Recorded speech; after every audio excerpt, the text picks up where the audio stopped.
Hello and welcome. आज हम लेकर आए हैं एमसीक्यू सीरीज का एक और नया वीडियो जिसमें आज हम ब्लड से रिलेटेड कुछ क्वेश्चन के बारे में देखेंगे।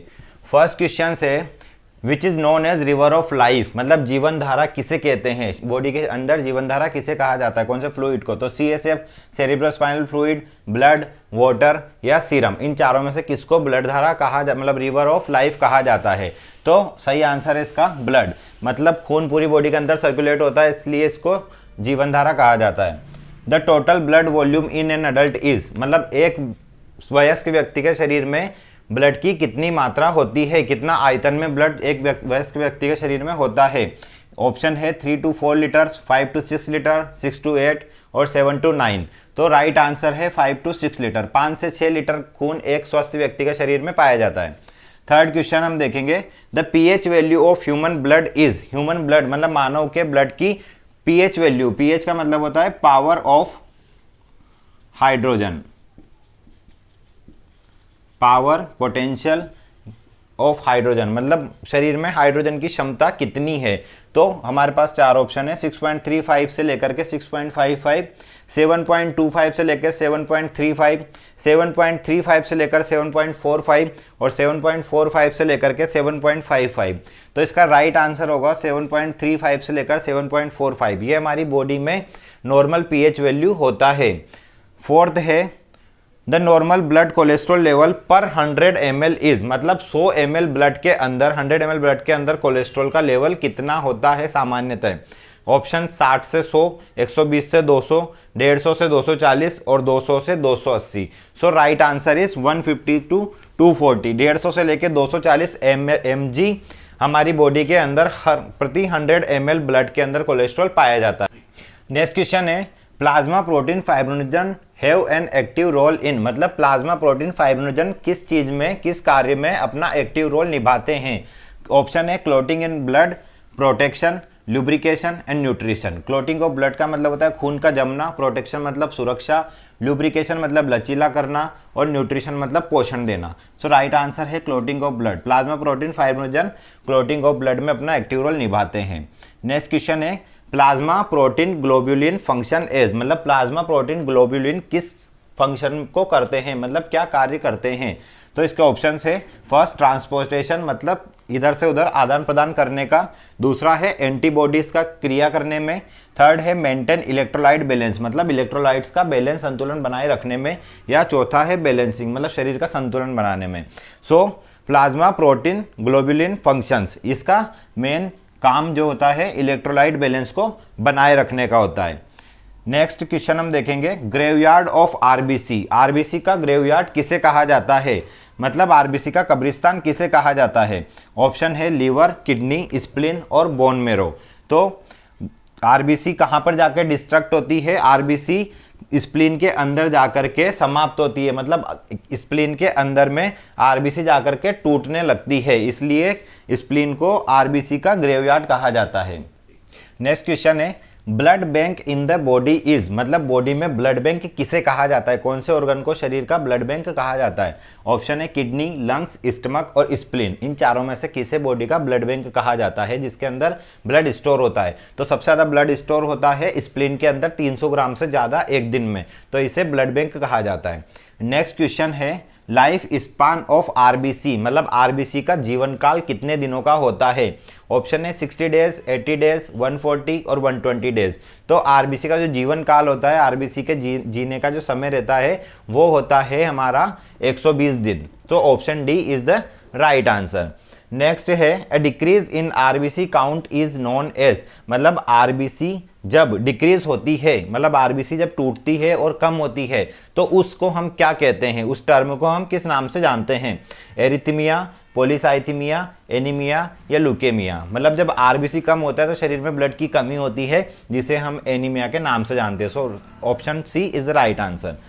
नेक्स्ट क्वेश्चन है life span of WBC is, मतलब डब्ल्यूबीसी का जीवन काल कितना होता है। व्हाइट ब्लड सेल्स, श्वेत रक्त कोशिकाएं, सफेद रक्त कोशिकाएं जो होती है उनका जीवन काल कितने दिनों का होता है। ऑप्शन ए 7 से 11 दिन, 5 से 9 दिन, 10 से 15 दिन या 15 से 25 दिन। सो राइट आंसर है 7 से लेकर के 11 दिन। एक डब्ल्यूबीसी का जीवन काल 7 से लेकर 11 दिनों तक रहता है। Last question, next question, a blood clot in vessels is called as, मतलब हमारी जो ब्लड वेसल्स होती है, आर्टरीज, वेन्स जो होती है, जो खून की नलियां होती है, उनके अंदर अगर ब्लड क्लॉट होगा, अगर खून जम जाएगा, तो ऐसी अवस्था को हम किस नाम से जानते हैं? हमारा ऑप्शन है क्लॉट, थ्रोम्बस, एम्बोलस और एन्यूरिज्म। तो क्लॉट का मतलब होता है खून का जमना, जो कि किसी भी शरीर के हिस्से में जमता है तो उसे क्लॉट ही कहते हैं। एम्बोलस, एम्बोलस का मतलब होता है किसी सिस्टम के अंदर में खून का जमना। एन्यूरिज्म, एन्यूरिज्म का मतलब होता है आर्टरी में सूजन आ जाना। तो थ्रोम्बस इसका राइट आंसर होगा। थ्रोम्बस का मतलब होता है कि वेसल्स, वेसल्स का मतलब हमारी आर्टरीज और वेन्स के अंदर में जाकर के ब्लड का जमना। नेक्स्ट है high concentration of bilirubin in the blood is known as, मतलब जब ब्लड के अंदर बिलीरुबिन की मात्रा बढ़ जाती है तो उसे हम किस नाम से जानते हैं? तो ऑप्शन है हमारे पास लीवर सिरोसिस, जॉन्डिस, पेनक्रियाटाइटिस या कोलेलिथियासिस। ये 4 ऑप्शन है। अब एक एक करके समझते हैं। लीवर सिरोसिस क्या होता है? लीवर सिरोसिस का मतलब होता है जब लीवर के अंदर में इन्फ्लामेशन हो जाता है और लीवर अंदर से डैमेज होने लगता है, तो उस कंडीशन को हम बोलते हैं लीवर सिरोसिस। ये लीवर के अंदर में इन्फेक्शन होने के कारण होता है। नेक्स्ट पेनक्रियाटाइटिस, पेनक्रियाटाइटिस का मतलब होता है इन्फ्लामेशन ऑफ द पेनक्रियाज, मतलब शरीर का जो अग्नाशय होता है, पेनक्रियाज होता है, उसमें इन्फ्लामेशन होकर सूजन होना, उसको बोलते हैं पेनक्रियाटाइटिस। कोलेलिथियासिस, कोलेलिथियासिस का मतलब होता है इन्फ्लामेशन ऑफ द गाल ब्लाडर, मतलब हमारा जो गाल ब्लाडर लीवर के नीचे वाला हिस्सा होता है जिससे बाइल जूस सिक्रेट होता है, उसमें अगर सूजन हो जाती है तो उसे बोलते हैं कोलेलिथियासिस। और जॉन्डिस, जॉन्डिस का अर्थ होता है पीलिया, क्योंकि बिलीरुबिन का जब कॉन्सेंट्रेशन ब्लड के अंदर बढ़ता है, मतलब ब्लड के अंदर जब बिलीरुबिन की मात्रा बढ़ती है तो उस अवस्था में शरीर का जो रंग है वो पीला हो जाता है, ब्लड का रंग पीला हो जाता है, जिसकी वजह से हमारे स्किन, नेल्स और बॉडी का कलर हमको आंखों में पीला दिखाई देता है। तो ये जो अवस्था होगी जब हमारा बिलीरुबिन लेवल जब ब्लड के अंदर बढ़ जाएगा तो इस अवस्था को हम जॉन्डिस कहते हैं। तो right answer is jaundice. Next question हम देखेंगे, which blood cell perform an important role in blood clotting, कौन सी ब्लड सेल है जो कि ब्लड क्लोटिंग में इंपॉर्टेंट रोल अपना महत्वपूर्ण योगदान देती है? कौन सी ब्लड सेल के द्वारा ब्लड क्लोट होने में मदद मिलती है? तो ऑप्शन है RBC, WBC, lymphocytes and platelets. तो इसका राइट आंसर है प्लेटलेट्स। प्लेटलेट्स ब्लड क्लोट करता है। नेक्स्ट क्वेश्चन है anticoagulant present in the blood is, blood के अंदर कौन सा एंटीकोएगुलेंट, किस प्रकार का एंटीकोएगुलेंट प्रेजेंट होता है? एंटीकोएगुलेंट का मतलब होता है जो खून को पतला करने वाले कारक होते हैं या हार्मोन्स होते हैं। तो ब्लड के अंदर कौन कौन सा इसमें से प्रेजेंट होता है? सो हमारे ऑप्शन है एनोक्सपेरिन, हिपेरिन, वारफेरिन एंड एरिक्स्ट्रा। ये 4 ऑप्शन है। इसमें से कौन सा ऐसा एंटीकोएगुलेंट है जो ब्लड के अंदर प्रेजेंट होता है? तो हिपेरिन वो एंटीकोएगुलेंट होता है जो ब्लड के अंदर सामान्यतः पाया जाता है। तो right answer is B, heparin.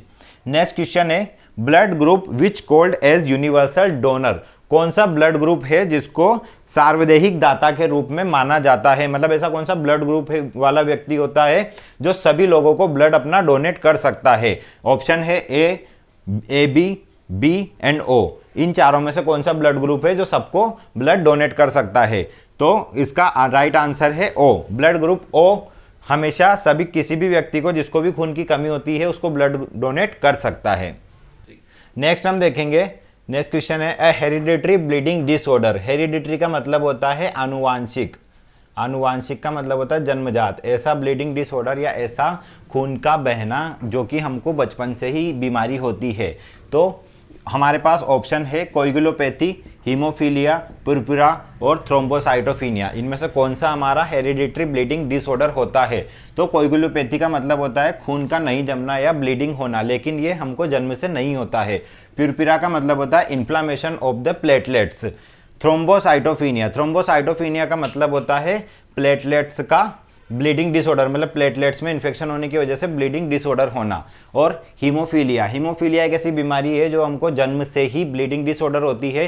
Haemophilia एक फीमेल मदर के द्वारा एक मेल चाइल्ड में होती है जिसमें बच्चे को बचपन से ही ब्लीडिंग का डिसऑर्डर होता है। ये हमको जनरली होती है ब्लड क्लॉटिंग फैक्टर्स 8,